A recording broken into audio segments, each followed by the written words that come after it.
ইউক্রেনকে বাদ দিয়েই যুদ্ধ বন্ধে রাশিয়ার সাথে পুরোদমে আলোচনা চালাচ্ছে আমেরিকা।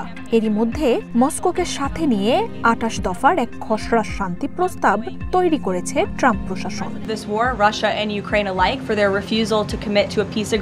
বৃহস্পতিবার ইউক্রেনের প্রেসিডেন্ট ভলোদিমির জেলেনস্কি জানান, আমেরিকার পাঠানো প্রস্তাব হাতে পেয়েছেন তিনি, আর তাতে ইউক্রেনকে যে বড় ধরনের ছাড় দিতে হবে সেই ইঙ্গিতও দিয়েছেন জেলেনস্কি। ইউক্রেনের প্রেসিডেন্ট বলছেন, ট্রাম্পের সাথে শর্ত নিয়ে সমঝোতার চেষ্টা করবেন তিনি। তবে পশ্চিমা গণমাধ্যমগুলো বলছে, যুদ্ধ বন্ধে ইউক্রেনের বিষয়ে কঠোর অবস্থান নিয়েছে আমেরিকা। শান্তি প্রস্তাবের শর্তগুলো তৈরি হয়েছে রাশিয়ার দাবি মেনে নিয়েই। যুদ্ধ বন্ধ হলে মস্কোর উপর থেকে বহু নিষেধাজ্ঞা তুলে নেওয়ার কথাও জানিয়েছে ওয়াশিংটন। প্রেসিডেন্ট ট্রাম্প নিজে এসব শর্তের বিষয়ে সিদ্ধান্ত নিয়েছেন বলে জানান জাতিসংঘে আমেরিকার রাষ্ট্রদূত।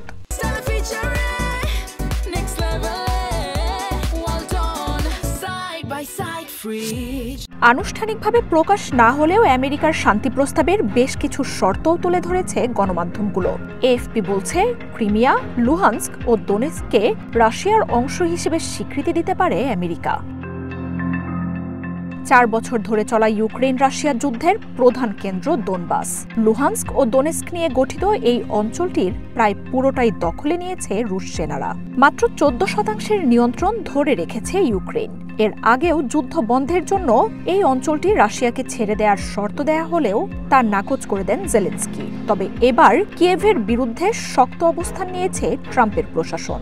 এছাড়াও ২০১৪ সালে দখলে নেয়া ক্রিমিয়াকেও আনুষ্ঠানিকভাবে রাশিয়ার অংশ হিসেবে ঘোষণা দেয়া হতে পারে।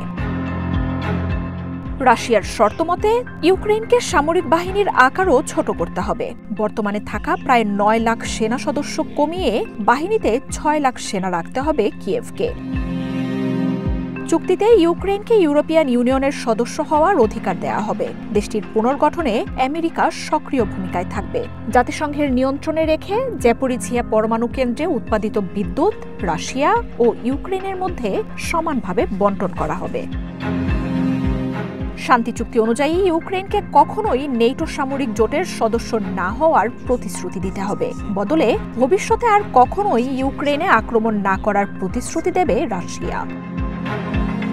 যুদ্ধ বন্ধ হলে রাশিয়ার $১০০ বিলিয়ন ফ্রোজেন অ্যাসেট ইউক্রেন পুনর্গঠনে ব্যয় করা হবে। রাশিয়াকে আবারও G8 গ্রুপের অন্তর্ভুক্ত করে নেওয়া হবে।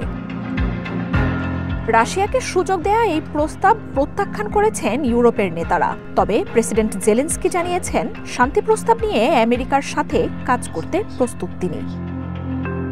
মার্জিয়া উপমা, ওয়ান ইন্টারন্যাশনাল ডেস্ক।